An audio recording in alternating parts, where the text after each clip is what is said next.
आज हम पढ़ते हैं basic measurement and epidemiology. Measurement का मतलब ये है कि जिसमें हम क्या की चीज किसी चीज के मेजरमेंट करते हैं कि मॉनिटरिंग पर्पस के लिए हम करते हैं। जैसे हमारे पास morbidity rate is what. Morbidity rate हम किसी कहते हैं बीमारियों के रेट को कि किस रफ्तार से एक बीमारी फैल रही है। सही है। Occurrence of disease is called morbidity. लेकिन मॉर्बिडिटी रेट किसी कहते हैं बीमारी किस निस्बत से किस रेट के साथ ये बढ़ रही है, इसको हम मॉर्बिडिटी कहते हैं। इसको मेजर ऑफ मॉर्बिडिटी को हम इंसिडेंस रेट और प्रेवलेंस से मालूम करते हैं। मोर्टिलिटी किसे कहते हैं? डेथ रेट को, कि हमारे इस साल में कितना परसेंट डेथ हो चुका है किसी बीमारियों से, बीमारियों की वजह से कितना मोर्टिलिटी हो चुका है, आइदर कोविड 19 से, टाइफाइड से, कार्डियोवेस्कुलर डिजीज से कितने डेथ हो गई है। तो हमें ये डेथ रेट मालूम था। डेथ रेट देखो मालूम करने के लिए हम क्या करते हैं, it helps to determine whether the treatment of और disease has become more effective और ओवरकम। हम डेथ रेट को मालूम करने से ये पता चलता है कि हमारा ट्रीटमेंट इफेक्टिव है या नहीं है। हम मोर्टिलिटी रेट इसलिए मालूम करते हैं, जो केबेज फॉर एग्जांपल मैं केबेज का प्रोसीजर जो कर रहा हूँ, फॉर एग्जांपल 50 पेशेंट का मैंने किया है, इसमें से जो मोर्टिलिटी रेट है वो आउटकम कितना है, ताकि मेरे इफेक्टिवनेस का पता चले। फॉर एग्जांपल अगर मेरे इफेक्टिवनेस है 50 लोगों का मैं करता हूँ, लेकिन इसमें इसमें जो है 45 लोग मर रहे, तो इसका मतलब your treatment mortality is not effective. तो आप कुछ अल्टरनेटिव की तरफ फिर चलते हो, तो इसलिए हम मोर्टिलिटी रेट का मकसद ही यही होता है।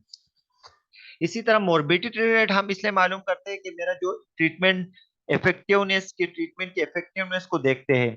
अगर मैं कोई एंटीबायोटिक ले रहा हूँ, फिर भी मेरी कम्युनिटी में, फिर भी मेरे मुल्क में मोर्बिडिटी रेट जो है बढ़ रहा है, तो इसका मतलब है मेरा जो ट्रीटमेंट मोर्बिडिटी जो है वो क्या है, वो इफेक्टिव नहीं है।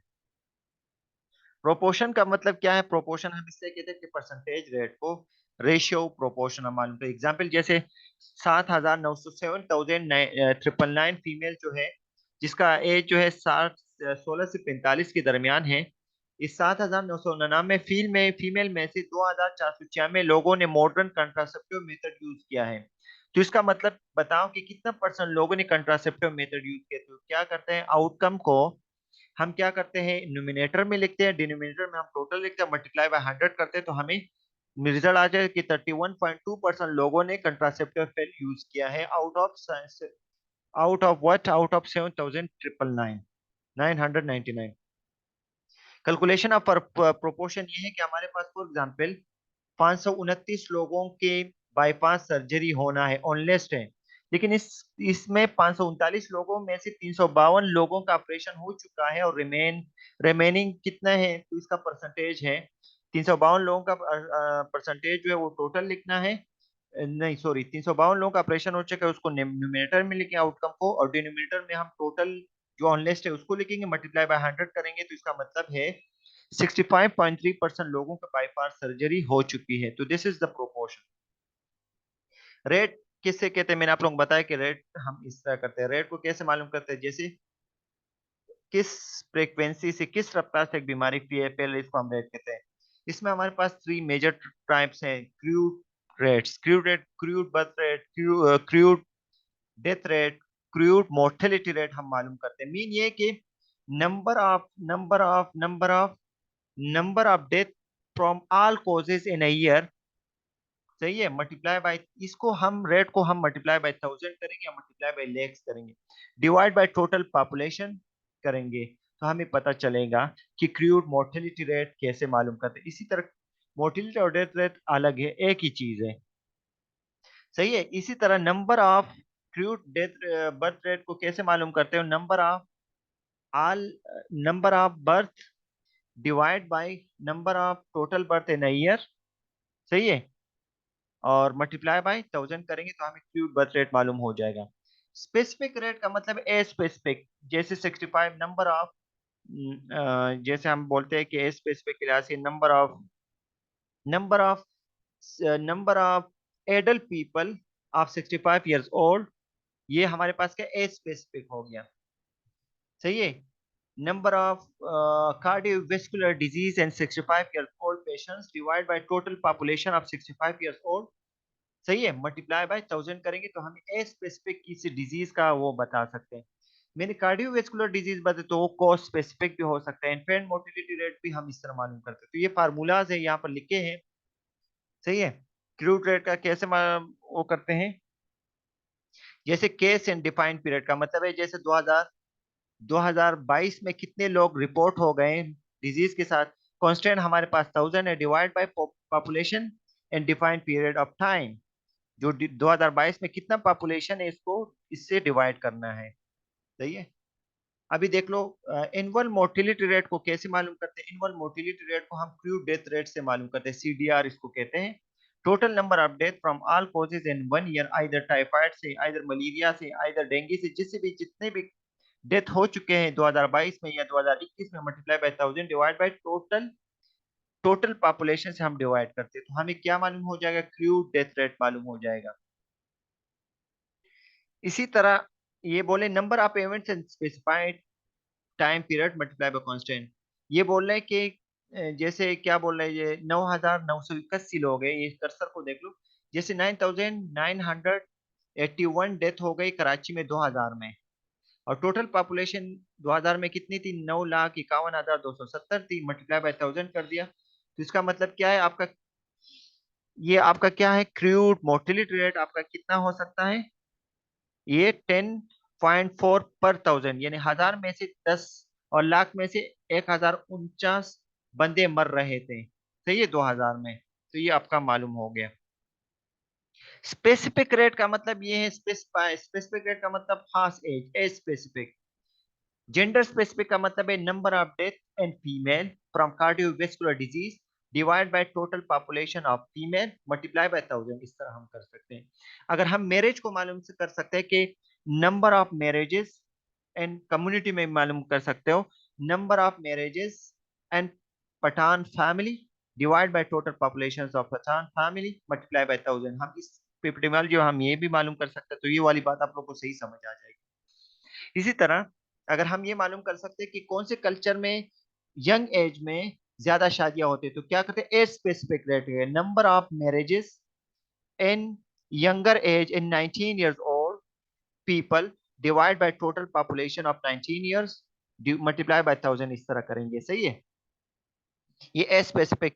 इस तरह ए स्पेसिफिक डेथ रेट का मतलब ये है कि नंबर ऑफ पार्टिकुलर ग्रुप का ए स्पेसिफिक से किसी, यानी 75 ईयर्स ओल्ड का, तो अगर हम एज को स्पेसिफिक करते हैं कि 75 ईयर्स ओल्ड लोग जो है मर रहे हैं, divide by total population of 75 years old multiply by 1000। अगर हम 75 ईयर्स ओल्ड लोगों की डेथ रेट मालूम करते हैं कि किस रेट से मर रहे हैं 75 ईयर ओल्ड लोग, तो हम इस तरह मालूम कर सकते हैं। कॉज स्पेसिफिक का मतलब है number of death from Covid 19 divide by total number of cases of Covid 19 multiply by 1000। मैं अगर कोविड 19 का मालूम करता हूँ कि कितने लोग जो है कोविड 19 के बीमार हो गए हैं कोविड से, और टोटल केसेस कितने रिपोर्ट हो गए, और मल्टीप्लाई बाय 1000, तो ये कोस स्पेसिफिक डेथ रेट हो गया। किसी कोस से बीमार डेथ रेट को मालूम कर सकते हैं। जैसे आपको बता दिया जाता था ना टीवी में, जब कोविड 19 थी कितने लोग मर रहे, इस रेट से मर रहे हैं, तो हम कोस स्पेसिफिक को इस तरह मालूम कर, नंबर ऑफ टोटल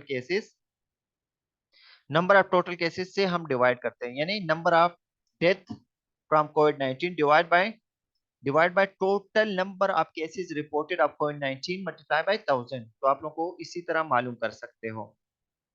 सही है। फिर हमारे पास प्रेविलेंस आ जाते हैं। देखो, प्रेविलेंस किसे कहते हैं, इसके दो टाइप्स होते हैं, पॉइंट प्रेविलेंस और पीरियड प्रेविलेंस। पॉइंट प्रेविलेंस का मतलब ये है कि एक, जैसे 1/1/2019 केस कितने हो गए इसमें, 2, 4 और 5 हो गए।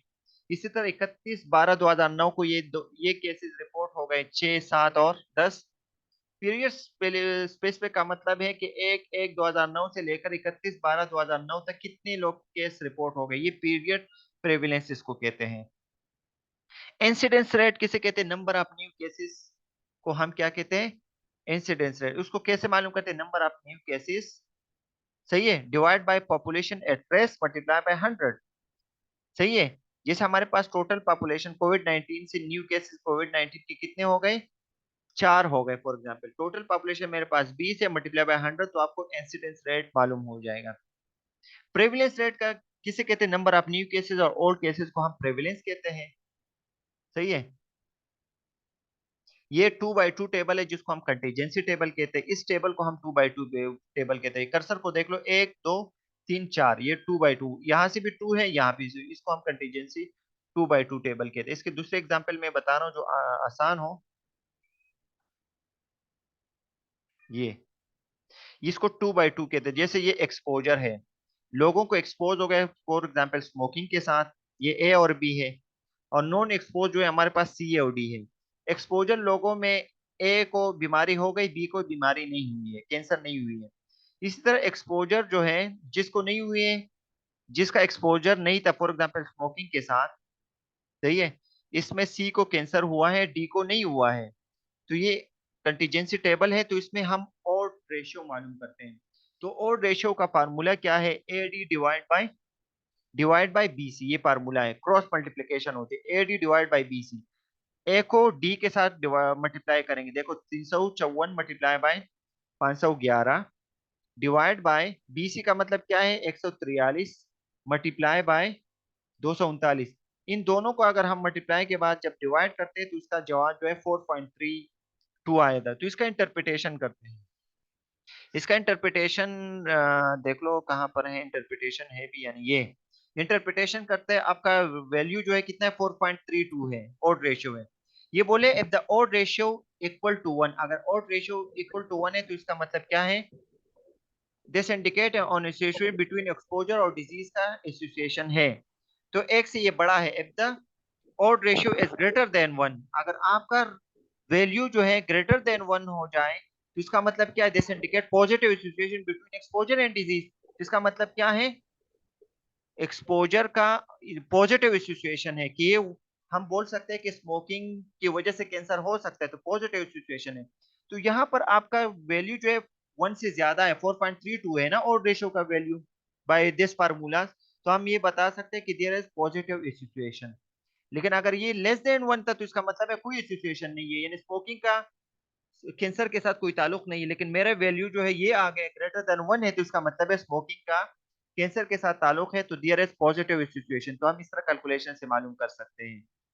या मैं बोल सकता हूँ कि कंटामिनेटेड वाटर का डायरिया के साथ कोई ताल्लुक है, यानी अगर मेरे वैल्यू जो है ये आएगा तो इसका मतलब है contaminated water have the positive association with typhoid fever.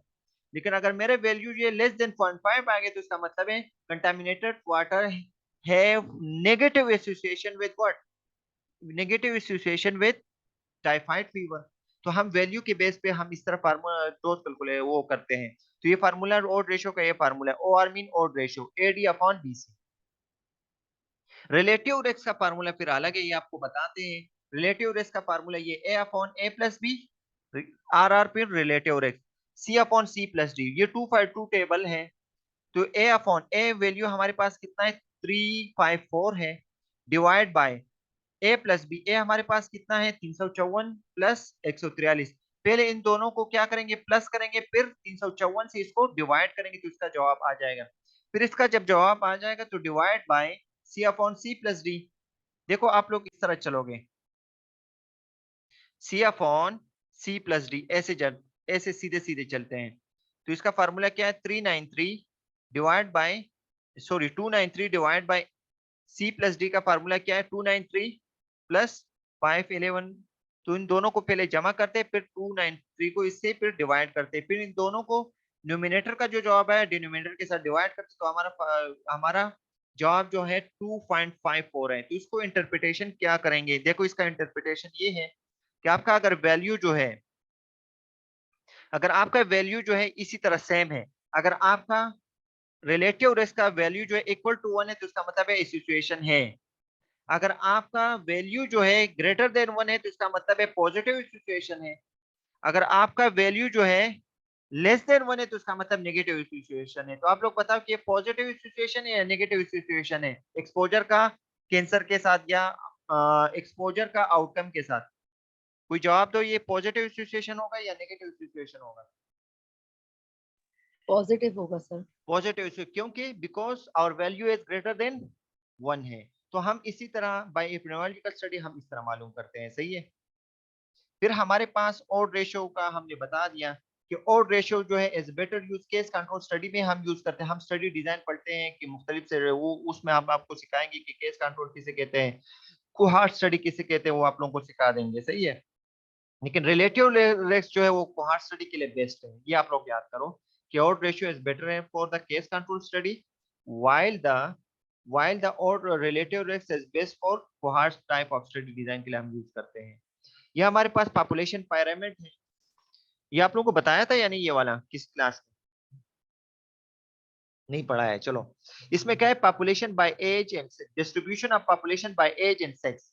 ये क्या है, बाय एज है, ये हमारे पास ये एज लिखा है 15 से 19 वाले इतने लोग हैं, यहाँ पर 85 वाले इतने लोग हैं बाय एज। और दोबारा, और क्या बताया है,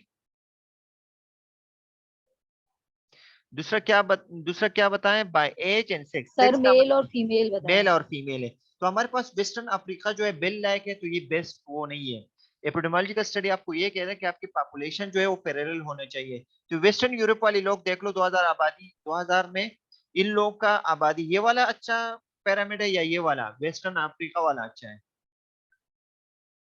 ये वाला अच्छा वो कर रहे हैं, क्योंकि ये आपको पैरेलल बैलेंस जा रहे हैं, जितना आबादी आ रही है इतना वो कर रहे हैं, सही है, तकरीबन बैलेंस जा रहा है इसमें। फिर 85 तक इतने लोग जा रहे हैं, ज्यादा फीमेल है और मेल कम है, क्योंकि क्योंकि कार्डियोवैस्कुलर डिजीज के चांसेस ज्यादा है। यहाँ पर पैरेलल होके दरमियान में ये आबादी बढ़ रही है, क्योंकि यहाँ पर आउट माइग्रेशन, देखिए आप लोग कुवैत जा रहे हो, लोग बहुत जा रहे हैं, इसी तरह आप लोग इंग्लैंड जाते हैं, यूएसए जा रहे हैं, तो इसमें इन माइग्रेशन का वेस्टर्न या डेवलप कंट्री में इन माइग्रेशन के फ्लो ज्यादा होता है, जबकि अंडर डेवलप कंट्री में आउट माइग्रेशन के चांसेस ज्यादा होते हैं। इसलिए एक रीजन ये कि यहाँ पर आबादी कम हो रही है, दूसरा रीजन ये कि यहाँ पर चांसेस ऑफ डिजीज ज्यादा है as compare to the develop country, सही है। क्वालिटी ऑफ लाइफ जो है अंडर डेवलप कंट्री का खराब है as compare to the develop country, इसलिए यहाँ पर लोग जो है लोगों की जो लाइफ एक्सपेक्टेंसी है अंडर डेवलप कंट्री में कम है as compare to the develop country. तो ये आप लोग इस तरह पढ़ सकते हो, तो आज के बाद पढ़ लोगे ना, इतने लोग पैदा हो रहे, देखो ऐसा ऐसे इतने लोग मर रहे हैं, तो रीजन क्या है, रीजन ही यही हो सकता है, due to the disease causes, due to the out migration की वजह से भी हो सकता है, और क्वालिटी ऑफ लाइफ अच्छा नहीं है, तो इसलिए जल्द अज जल्द मर रहे हैं, लाइफ एक्सपेक्टेंसी इन लोगों का कम है as compare to the develop country. तो 18वीं सेंचुरी के बाद इस पे काम हो गया था कि फर्टिलिटी रेट को हम कम करेंगे, दूसरा फर्टिलिटी रेट को और डेथ रेट को कंट्रोल करना है, और पॉपुलेशन को कंट्रोल बैलेंस रखना है, पैरेलल रखना है, तो इस पे काम हुआ था। ये देख लो हमारे पास डिपेंडेंसी रेशियो किसे कहते हैं, व्हाट इज डिपेंडेंसी रेशियो, उस रेशियो को कहते हैं, देखो, the number of people of non working age in a society for every 100 people of working age, सही है। डिपेंडेंसी इसका मतलब ये देखो, कुछ सोसाइटी में इस तरह लोग होते हैं कि they are dependent on other, एक ही बंदा काम कर रहा है, दूसरे लोग क्या करते हैं, दूसरा क्या करते हैं, दूसरा वर्किंग लोग नहीं हो करते हैं, नहीं है, बस वो एक ही कमाता है, दिस इज द डिपेंडेंसी। तो ये बोले कि non working age and society for every 100 people और वर्किंग, इसको डिपेंडेंसी रेशियो कहते हैं। डेमोग्राफिक ट्रांजिशन जो है 2025 से लेकर 2050 तक, ये बोले कि लोअर डिपेंडेंसी, ऐसे ऐसे जैसे एडवांसमेंट आ रहे हैं तो लोग डिपेंडेंसी रेशियो कम हो रहा है, सही है, specially in the develop country में, वहां पर डिपेंडेंसी जो है मेट्रिक तक पढ़ाता है, फिर बोलता है खुद कमाओ, खुद खाओ, खुद वो कर लो, तो ये है या नहीं डिपेंडेंसी। हमारे पास देखो स्टेज ऑफ डेमोग्राफिक ट्रांजिशन, यहाँ पर इन लोगों ने काम कर दिया कि लाइफ एक्सपेक्टेंसी को, आबादी को कंट्रोल करना है। तो यहाँ पर स्टेज 1 में पहले जमाने में क्या था, हाई फर्टिलिटी थी, फर्टिलिटी और हाई मोर्टिलिटी थी। हाई फर्टिलिटी का मतलब क्या है, ज्यादा लोग पैदा हो रहे थे लेकिन ज्यादा लोग मर भी रहे थे, रीजन क्या था, कोई बता सकता है। रीजन ये था कि डिजीज ज्यादा थी, कोई वैक्सीनेशन का कंसेप्ट नहीं था। दूसरा हमारे पास क्या है, कोई फैमिली प्लानिंग नहीं थी, लोगों को एज अ वार समझते थे, जंग के तौर पे, और एज एग्रीकल्चर और इकोनॉमिकल एसेट समझते थे, इसलिए पुराने जमाने में ज्यादा लोग पैदा होते थे लेकिन ज्यादा लोग मरते भी थे। हाई फर्टिलिटी रेट, तो फिर क्या है, टुअल लो मोर्टिलिटी, हाई फर्टिलिटी। यहाँ पर स्टेज 2 में भी हाई फर्टिलिटी थी लेकिन टुवर्ड्स लो मोर्टिलिटी, लेकिन यहाँ पर मोर्टिलिटी डेथ रेट क्या हो गई, कम हो गई। रीजन क्या था, रीजन ये था कि यहाँ पर वैक्सीनेशन आ गई, जैसे आप लोग चिकन पॉक्स वगैरह ये सब बीसीजी वगैरह आ गई, तो यहाँ पर आबादी जो है यहाँ पर देखो दरमियान में बढ़ना शुरू हो गया, बढ़ना शुरू यही हो गया कि वैसे फर्टिलिटी रेट भी ज्यादा थी और यहाँ पर डेथ रेट कम हो गए, तो आबादी, burden of disease, burden of on the population जो है वो बढ़ती गई। तीसरा जो स्टेज 3 में क्या था, लो फर्टिलिटी, लो मोटिलिटी, ये कामयाब जिंदगी यहाँ से स्टार्ट हो गई। फर्टिलिटी रेट को कामयाब वो करना था, सही है। और दूसरा क्या करना था, फर्टिलिटी रेट कम हो गई और लो मोटिलिटी। लेकिन यहाँ पर क्या था, पैदाइशी भी कम हो गई और इसके अलावा यहाँ पे डिजीज को भी कम किया गया। तो ये कामयाब जिंदगी, ये स्टेज 3 और 4 जो है, इस पे जो यूरोपियन कंट्री, डेवलप कंट्री इस पे काम कर रहे हैं, लेकिन हम पाकिस्तान अब भी इस पे अमल पेरा नहीं है सही तौर पे। इसलिए burden of disease, burden of economical burden जो है हम पे बढ़ रहा है दिन ब दिन। इसके अलावा स्टेज 1 देखो हमारे पास है, birth rate and death rate are both high. Stage 1 में population grow is low, slow, लेकिन डेथ रेट भी ज्यादा थी, बर्थ रेट भी, लेकिन पॉपुलेशन ग्रो स्लो था। रीजन क्या था, birth rate is high is the result of lack of family planning, कोई कंसेप्ट ही नहीं था, कम्युनिटी लेवल पे हम करते नहीं थे। हाई इन्फेंट मोर्टिलिटी रेट, बचपन ही बच्चे वो मरते थे। इसी तरह net for worker in agriculture, हम पैदाइश लोगों को इसलिए ज्यादा पैदा करते थे लोग कि वर्कर एग्रीकल्चर के लिए, ज़राअत के लिए नीड थी, और चिल्ड्रन एज इकोनॉमिकल एसेट के तौर पे समझा जाता था। Death rate is high because of, मरते भी ज्यादा थे, हाई लेवल ऑफ डिजीज थी, लेक ऑफ क्लीन वाटर और सैनिटेशन का कंसेप्ट ही नहीं था। इसके अलावा लेक ऑफ हेल्थ केयर और वार, जंगे भी बहुत ज्यादा थी, इसलिए लोग मरते थे। स्टेज 2 में क्या था, high fertility, high low mortality rate थी, मीन डेथ को कम किया गया। रीजन क्या था, एक रीजन ये थी कि spelling as result of improve health care, small pox vaccination आ गई, hygienic water for drinking boil आ गई, इम्प्रूव सैनिटेशन आ गया।